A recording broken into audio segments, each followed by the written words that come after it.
Fala galera, eu sou Ian Nunes. Eu sou a Letícia Macedo. Nós vamos falar sobre geografia da população, que também é conhecido como demografia. Bom, demografia é a área da ciência que estuda as dinâmicas e os processos da população. Bom, primeiramente é necessário entender alguns conceitos básicos. Dentre eles, o que é a população? População seria o conjunto de pessoas que vivem em uma determinada região, cidade, país ou continente. O conjunto de todas as populações de todos os países seria a população mundial. Já a população absoluta refere-se ao número total de habitantes de um determinado país ou continente. Bom, o conjunto de todas as populações cria uma região populosa. A população relativa ou densidade demográfica refere-se ao número de habitantes pela área que é habitada, geralmente medido em quilômetros quadrados. Bom, uma grande densidade demográfica gera uma região povoada. Agora eu vou falar um pouco sobre a taxa de natalidade. A taxa de natalidade refere-se ao número de nascimentos em uma região medida em um dado período de tempo. Bom, em oposição a ela, tem-se as taxas de mortalidade. Essas já vão se referir ao número de mortos, a quantidade de óbitos em uma determinada região, medida também em um determinado período de tempo. Bom, a diferença entre a taxa de natalidade e a taxa de mortalidade seria o crescimento natural ou vegetativo. Esse crescimento natural ou vegetativo pode ser positivo, negativo ou nulo. Também temos o crescimento populacional. Esse vai se referir ao aumento da população influenciado pelo crescimento natural e pelas taxas migratórias, que são referentes à entrada e saída de pessoas de uma determinada região. Bom, agora ela vai falar um pouco sobre pirâmide etária. Oi galera, tudo bem? Eu vou falar um pouco sobre a pirâmide etária. Bom, o que é a pirâmide etária? A pirâmide etária, ela mede o número de pessoas por habitantes de um determinado local que é influenciado por gênero, idade e quantidade. Bom, aqui nós temos dois exemplos, um de um país subdesenvolvido e outro de um país desenvolvido. A pirâmide africana, que é do país subdesenvolvido, tem a base larga e o topo estreito. Por quê? Porque há uma alta taxa de natalidade e mortalidade. A população jovem é grande e existe uma reduzida expectativa de vida. E já no caso do país desenvolvido, a pirâmide europeia tem o topo largo e a base estreita. Há uma baixa taxa de natalidade e mortalidade e um elevado número de adultos e idosos. Bom, agora a Juliana vai falar um pouco sobre a estrutura ocupacional da população e o mercado de trabalho.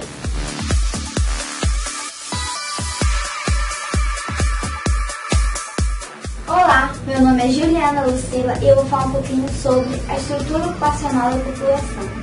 Olá, eu sou a Tainá Silmar e vou falar um pouco sobre o mercado de trabalho. A estrutura ocupacional da população é dividida em dois grandes grupos. Um é a população economicamente ativa e o outro a população economicamente inativa. A população economicamente ativa são aquelas pessoas que estão trabalhando ou que estão em busca de um trabalho.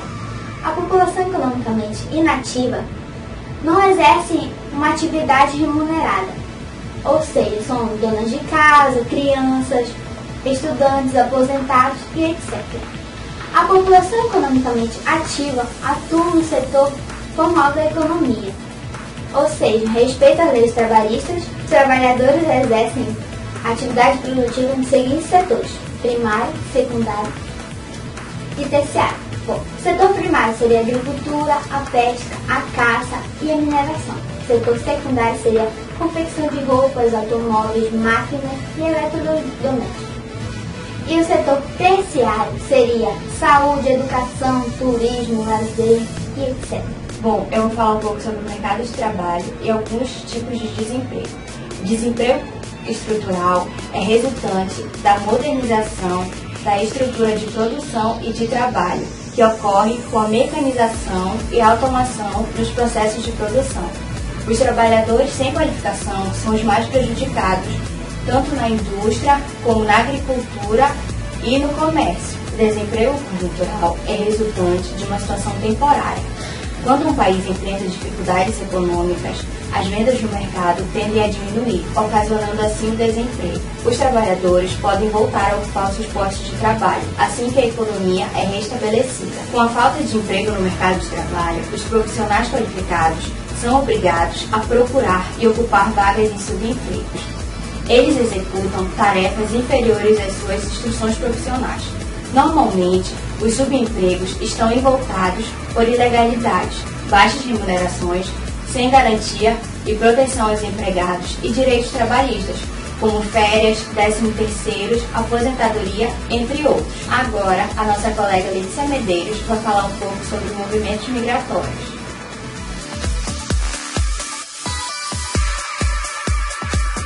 Oi, meu nome é Letícia Medeiros e eu vou falar um pouco sobre os movimentos migratórios. Os movimentos migratórios são deslocamentos de pessoas de caráter definitivo ou temporário. Eles envolvem a imigração e a imigração.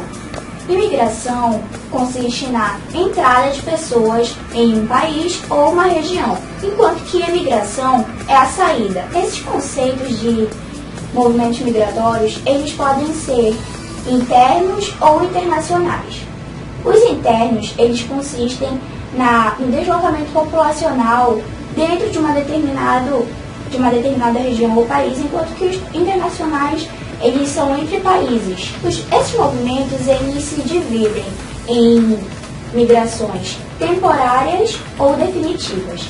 As migrações definitivas são quando o indivíduo ele se muda para o local e ele passa o resto da vida dele morando naquele local, enquanto que as temporárias, ele se muda para o local em tempo indeterminado, passa um tempo indeterminado lá, mas volta para o seu local de origem. Essas migrações, elas se subdividem-se em migração pendular, de lazer, transhumância e nomadismo.